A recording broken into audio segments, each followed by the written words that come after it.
প্রভু, যদি আপনি আজ্ঞা করেন তাহলে আমি যুদ্ধে ভ্রাতা শত্রুঘ্নকে সাহায্য করতে যাই। যাও হনুমান, কিন্তু মনে রেখো যুদ্ধে কোনো অনাবশ্যক রক্তপাত যেন না হয়।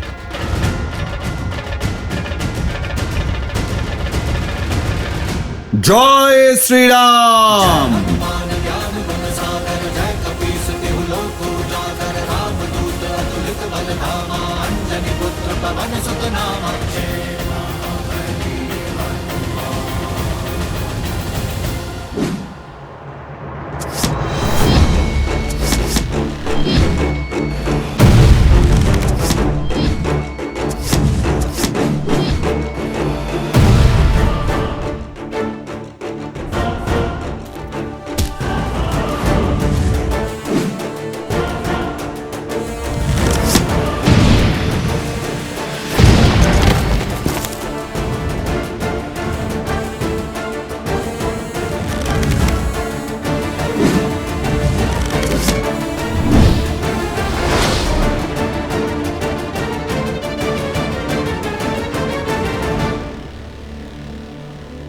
এদের সম্মোহন অস্ত্র প্রয়োগ করে অজ্ঞান করতে হবে।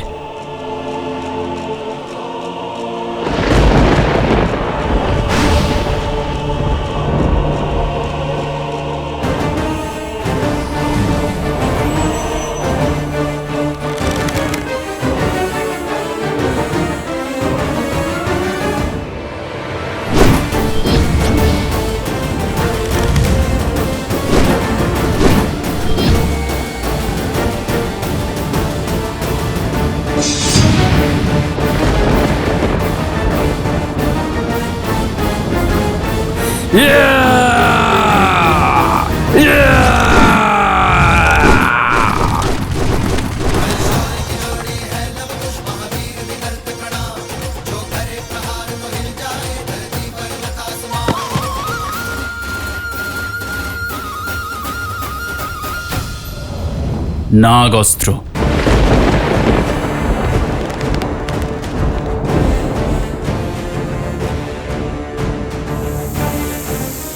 এদের কুণ্ডলীবদ্ধ করুন নাগ দেবতা, আর কোনো ক্ষতি করবেন না। শোনো, তুমি ওই সৈনিকদের সামলাও, আমি এই অস্ত্রের উত্তর দিচ্ছি।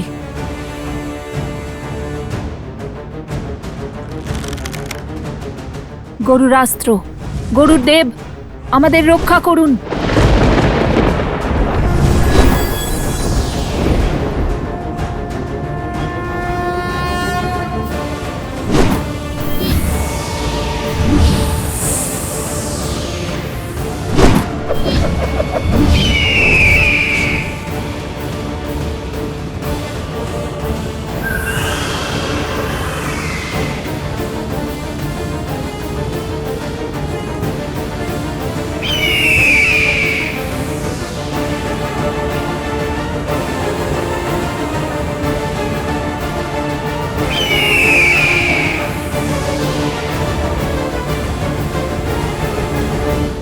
এবার আমার অস্ত্র থেকে বেঁচে দেখাও।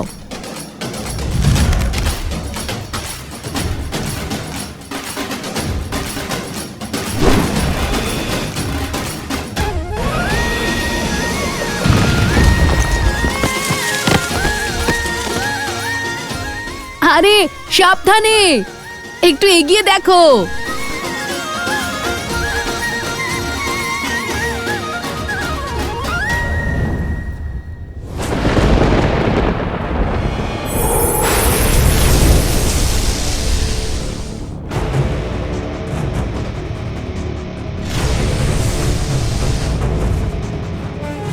মনে হচ্ছে বরুণাস্ত্র চালাবেন। বরুণ দেব, এই বালকদ্বয়কে কুণ্ডলীবদ্ধ করুন।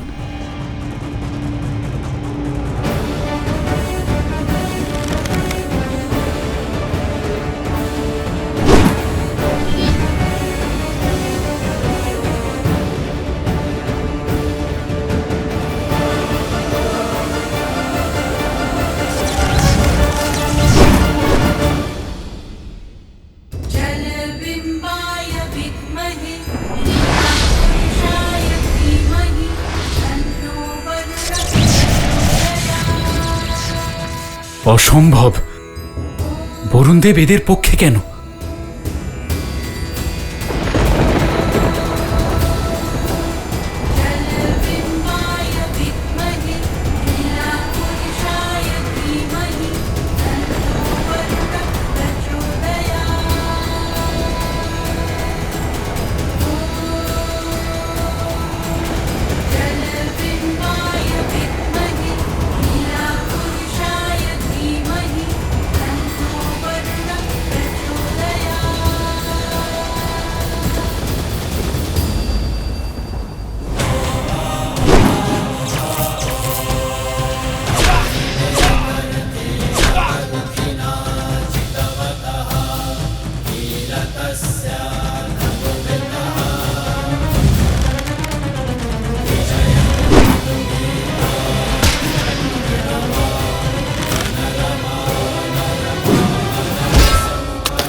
এবার আমি বলছি যে সম্মোহন অস্ত্রের প্রয়োগ কিভাবে করতে হয় রামানুজ শত্রুঘ্ন মশাই।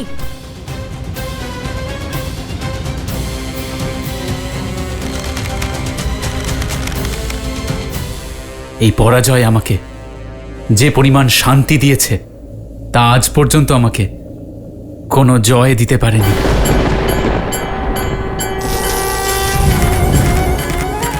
শীঘ্রই আমার প্রসন্ন হওয়ার কারণ সমগ্র সংসার জানবে এবং মানবে যে এই পরাজয় স্বীকার করে শত্রুঘ্ন কোনো অন্যায় করেনি।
ধন্যবাদ বরুণদেব। সোমকর্ণ, তুমি কোথায়? দেখতেই তো পাচ্ছি না তোমাকে। আমি তো কখন থেকে এগিয়ে আসতে চাইছি, কিন্তু এই স্বর্ণকমল এত ভারী যে আমি ঠিক করে হাঁটতেই পারছি না।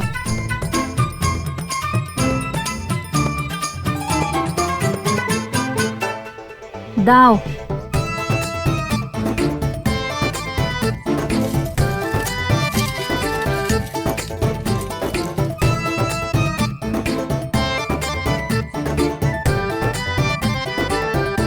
তুমি সত্যি খুব বোকা সোমকর্ণ। নিজে অদৃশ্য হওয়ার বদলে এই অশ্বটাকেই অদৃশ্য করে দিলে পারতে। কোনো অদৃশ্য অশ্বকে অনুসরণ করব কি করে?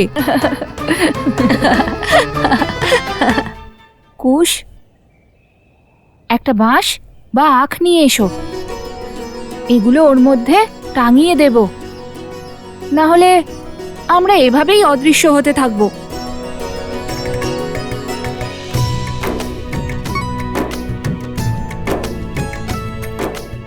সোমকর্ণ, তুমি অসত্য বলেছ যে আমাদের রাজ্যাভিষেক হয়েছে, কিন্তু এখন সেই অসত্যকে সত্য করতে হবে আমাদের।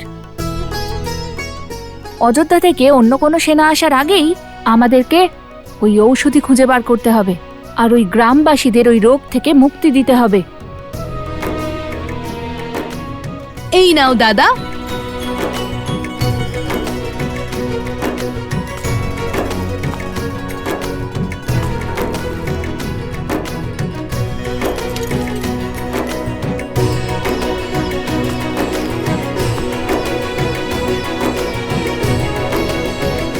চলো ওই পর্বতের দিকে যাওয়া যাক। দাদা, কিন্তু ওষুধ খুঁজবো কি করে? সূর্যাস্ত হওয়ার সময় হলো, শীঘ্রই ঘোর অন্ধকার নেমে আসবে।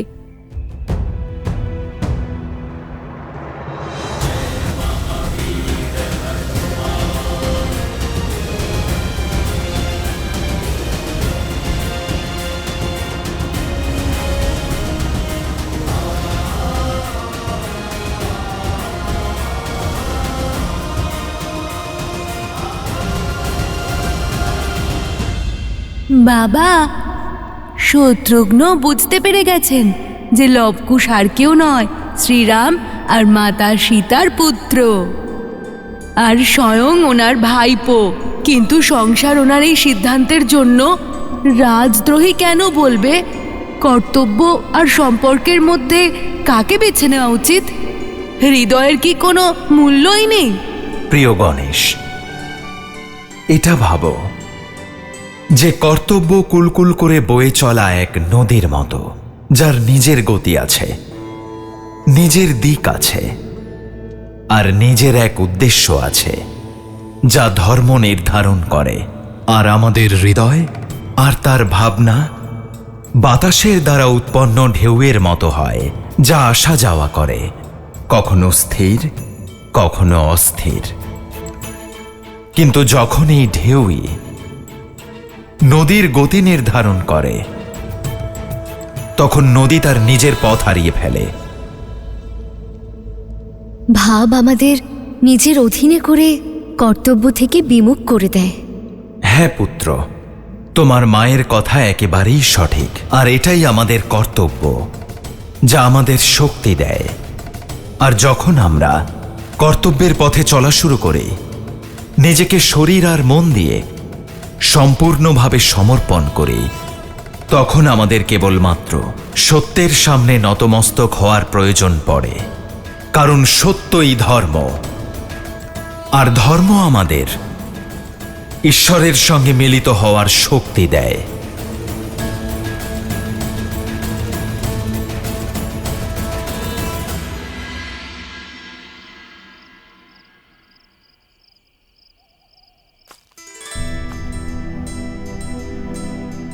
যতক্ষণ না আমরা ফিরছি তুমি এখানেই থেকো, আমরা আরেকটা কাজ সেরে আসছি।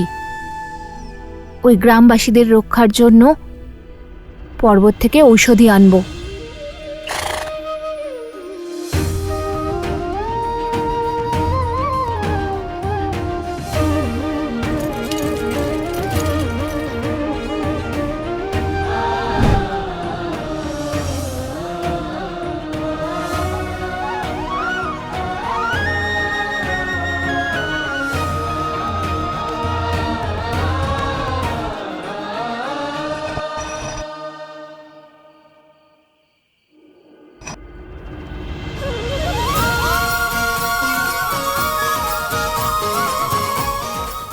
এখন তোমাকে আর খুঁজতে অসুবিধা হবে না মিত্র।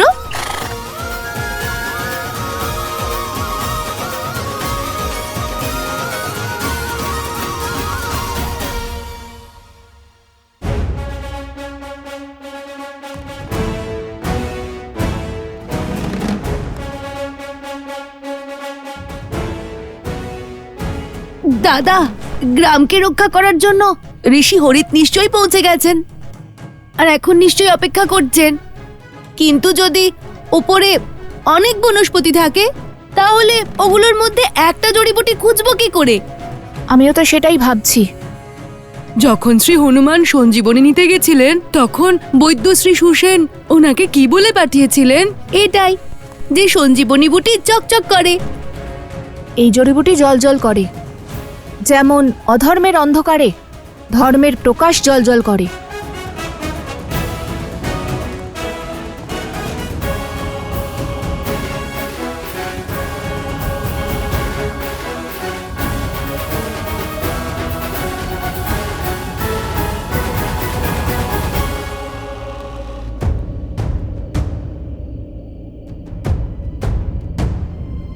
দেখো, এখানে তো সব জড়িবটি চকচক করছে।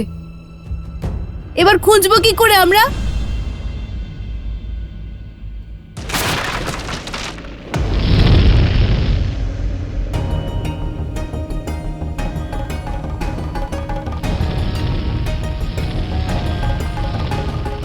সময় হাত থেকে বেরিয়ে যাবার পূর্বেই আমায় গিয়ে ওই দুর্লভ জড়িবুটি নিয়ে আসতে হবে, কারণ লবকুশের আসতে বিলম্ব হচ্ছে। ওরা তো জানেই না যে ওই জড়িবুটি কোনগুলি। আমি আপনার সঙ্গে যাচ্ছি ঋষি হরিত। আপনার যাওয়ার কোনো প্রয়োজন নেই গুরুদেব।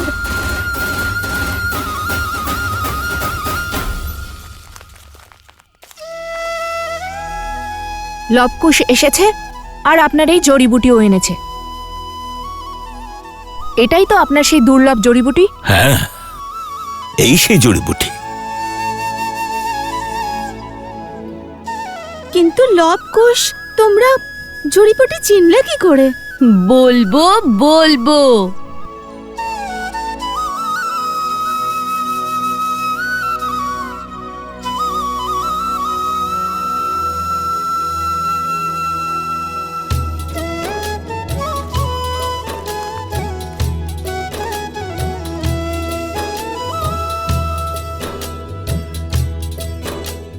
সহস্র রাক্ষম শতধার বৃষিভ পাওনম কৃতম দীনা সহস্রধারিন ও মানহ পুরাত্মাম। সহস্র রাক্ষম শতধার বৃষিভ পাওনম কৃতম দীনা সহস্রধারিন ও মানহ পুরাত্মাম।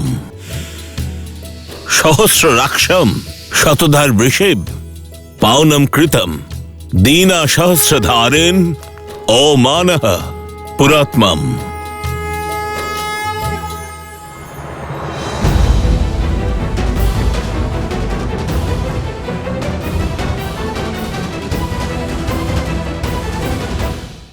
প্রভু, অদ্ভুত শক্তির সঙ্গে যুদ্ধ করছেন ওই ঋষিকুমারেরা। দুজন বালক আমাদের সৈন্যদেরকে পরাজিত করেছে। তুমি আমায় আজ্ঞা দাও দাদা, আমি ওই দুই ঋষিকুমারকে তোমার সম্মুখে আনবো।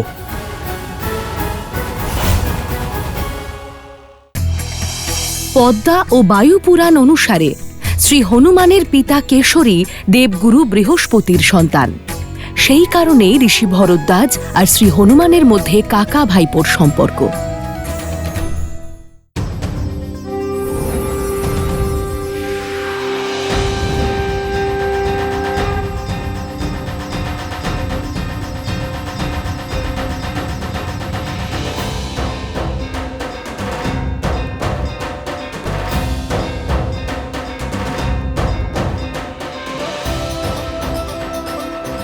আমি সুস্থ হয়ে গেছি, আমাদের রোগ ঠিক হয়ে গেছে, আমরা সবাই সুস্থ হয়ে গেছি। ধন্যবাদ ঋষিবর, আপনার কারণে। আমি কিছু করিনি, এসব তো লবকুশ করেছে। ধন্যবাদ আপনাদের দুজনকে, অসংখ্য ধন্যবাদ। আপনারা নিজেদের প্রাণ সংকটে রেখে আমাদের সাহায্য করেছেন। আপনাদের সাহস এবং সামর্থ্য অটুট থাকুক। আপনারা এই সংসারের জন্য এক উত্তম উদাহরণ হয়ে উঠেছেন। আমরা কেবল মুখেই আপনাদের ধন্যবাদ দিতে পারি, কারণ আপনাদেরকে দেওয়ার মতন আমাদের কাছে কিছুই নেই। আমাদের বলুন ঋষিকুমার, আপনি কি চান? আমরা আপনাদের ঋণ কি করে শোধ করব?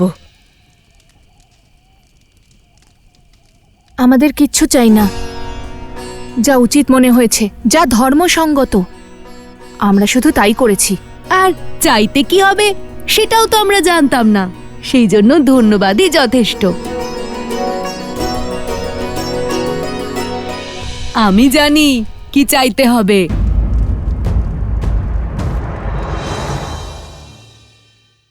প্রভু, অদ্ভুত শক্তির সঙ্গে যুদ্ধ করছেন ওই ঋষিকুমারেরা। দুজন বালক আমাদের সৈন্যদেরকে পরাজিত করেছে। তুমি আমায় আজ্ঞা দাও দাদা, আমি ওই দুই ঋষিকুমারকে তোমার সম্মুখে আনবো।